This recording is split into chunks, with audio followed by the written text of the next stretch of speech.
¿Cuál es la diferencia entre las corrientes racionalista y empirista con respecto al conocimiento? Racionalismo.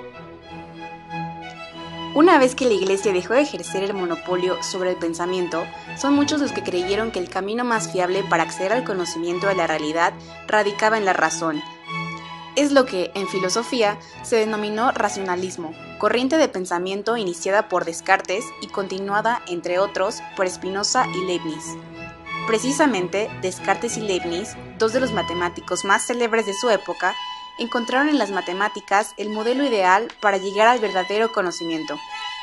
Esta corriente filosófica alcanza su época de mayor esplendor en los siglos XVII y XVIII, cuando la idea de que el método de investigación científica debe partir de hechos indudables para más tarde pasar a extraer conclusiones de orden lógico en forma de razonamientos deductivos, se convirtió en la base sobre la que se sienta la ciencia moderna occidental.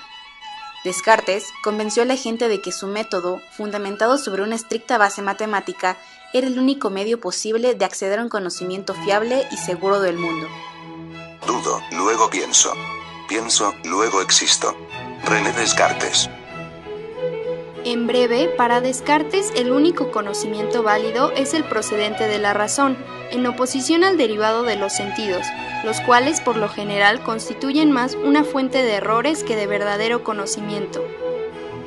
El sentido común es uno de los dones mejor repartidos en el mundo, pues no hay nadie que afirme no poseer una gran cantidad de él. René Descartes.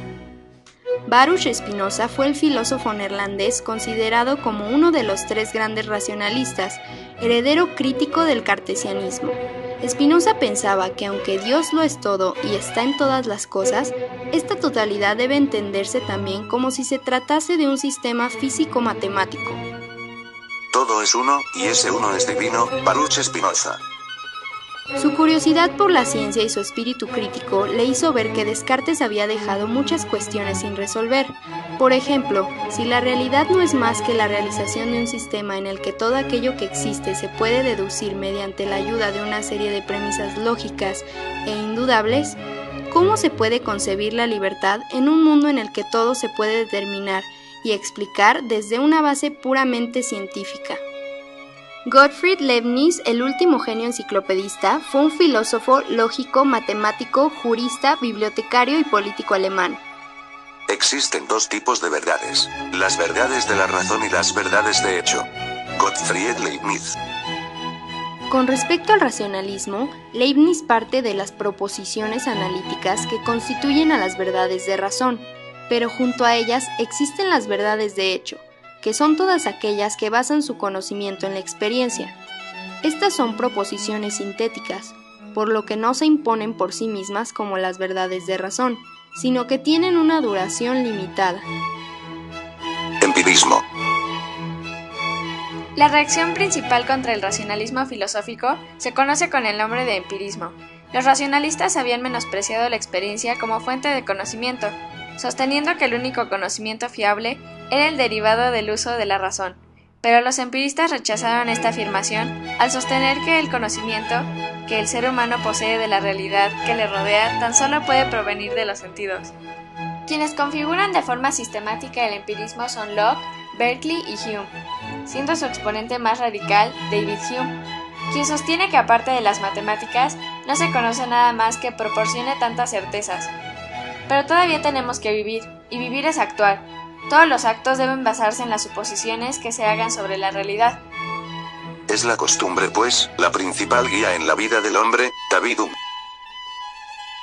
Para John Locke, conocido también como el liberal supremo, aquello que se percibe de la realidad no es más que un cúmulo de imágenes sensoriales, pensamientos, sentimientos, memoria y un largo etcétera que denomina ideas, con independencia de que sean intelectuales, sensoriales o emocionales, y que no constituyan sino aquello que existe en nuestra conciencia. Ningún conocimiento humano puede ir más allá de su propia experiencia. John Locke.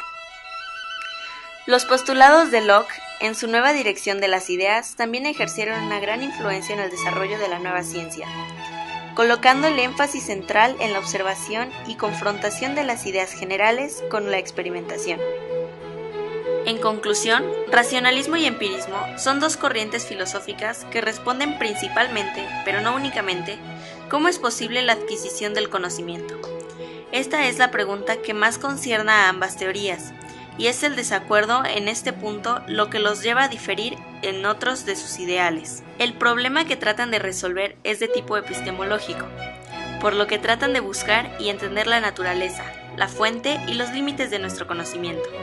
Las valiosas aportaciones de cada corriente filosófica nos permiten, en la actualidad, percibir las cosas de ambas maneras, racional y empírica, lo cual hace que nuestro conocimiento se complemente y surja de nosotros más curiosidad sobre los problemas filosóficos del mundo globalizado y posmoderno.